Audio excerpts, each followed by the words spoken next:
Tottenham, an interesting headline, and I had to check with you before we went live that you had said this because I didn't want to put it out there. But Tottenham Hotspur are not Newcastle United, supposedly now favourites to sign James Maddison.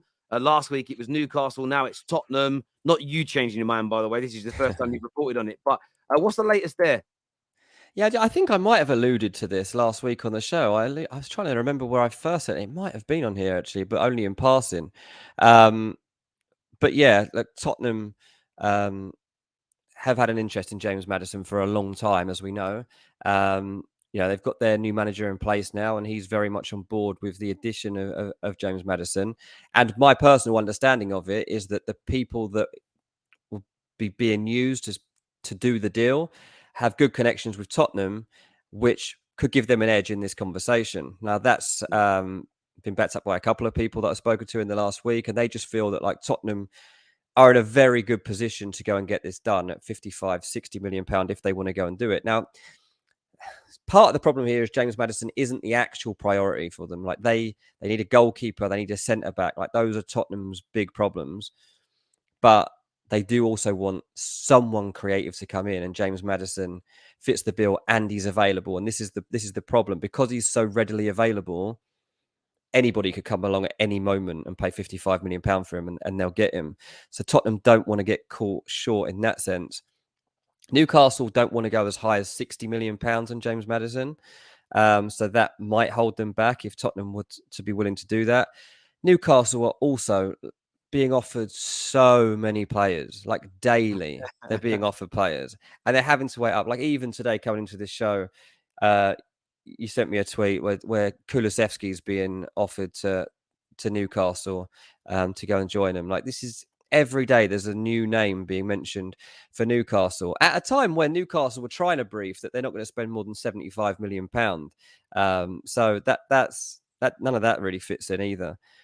But I think Newcastle and Tottenham are going to be in for a lot of the same level players now, to be honest. So I think this is probably something that's going to be quite a constant going forward.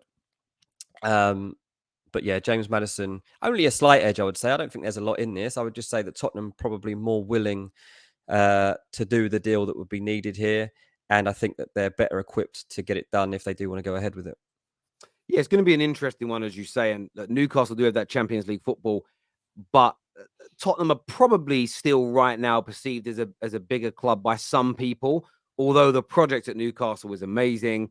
But they've got to be careful. As you say, they're being offered all these players. Some of it will come to fruition, some of it will not. But you need to make sure you're not bringing people in where agents are thinking, right, we might be able to get a better payday here. Rather, you want people that are really bought into what you're doing and the stage that you're at.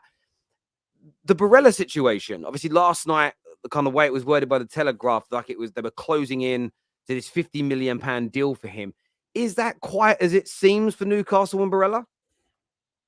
I don't think there's been a £50 million like firm offer on the table here. I mean, that's look. I was caught out. I was blindsided by it a little bit. I mean, there has been talk about Barella, but there's been talk about a lot of players going into Newcastle, and there was interest. My feeling around Barella has always been like, this is a player I can just not see leaving Inter Milan. Like, and if it's going to happen, it's going to take a lot of money, and it's got to be an ideal club for him. So it was obviously being played up, and from the Newcastle end of things, it wasn't being knocked down. Like there was a definite like, without going as far as yet, we've made an offer. It was like, yeah, definitely we're keen on this and progressing this. From the Italian end of things, everything's been very skeptical. They don't believe that there's been a firm offer made. They certainly don't believe that £50 million would be enough to land Barella.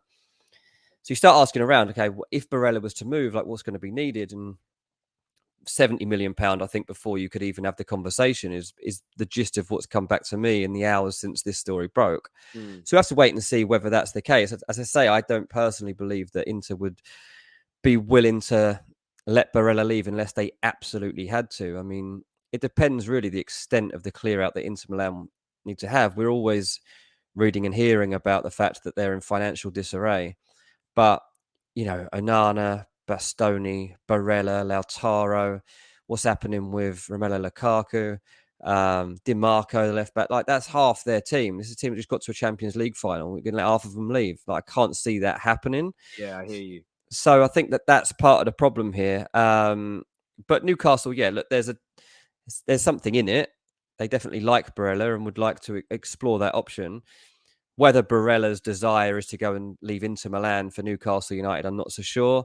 And whether they can actually come up with the funds needed, I'm not so sure. Because like I mentioned a minute ago, Newcastle were trying to set out that they've got a budget of £75 million, but they've got like 5 spots in the first team they want to strengthen. So Yeah, it that doesn't doesn't add up. fit. It doesn't add up at all. What Newcastle were briefing that.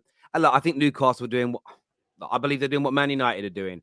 We don't have much money. Man United said that last year. Every journalist was like 100 million max for United. Spent 205, 210. They've definitely got more than 75 million. New shirt sponsor, Champions League money.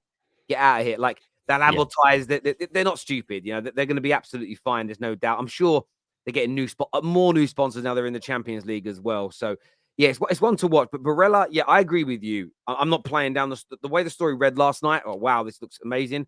It's kind of been debunked a little bit by a lot of journalists since that maybe things aren't as far along. I think the president of Inter has also come out and said we're not selling him, especially Yeah. not for 50 million. Look, if Declan Rice is going for nearly 100 million, there's no way Inter are letting Barella leave for No. more than half that. It's absolutely crazy.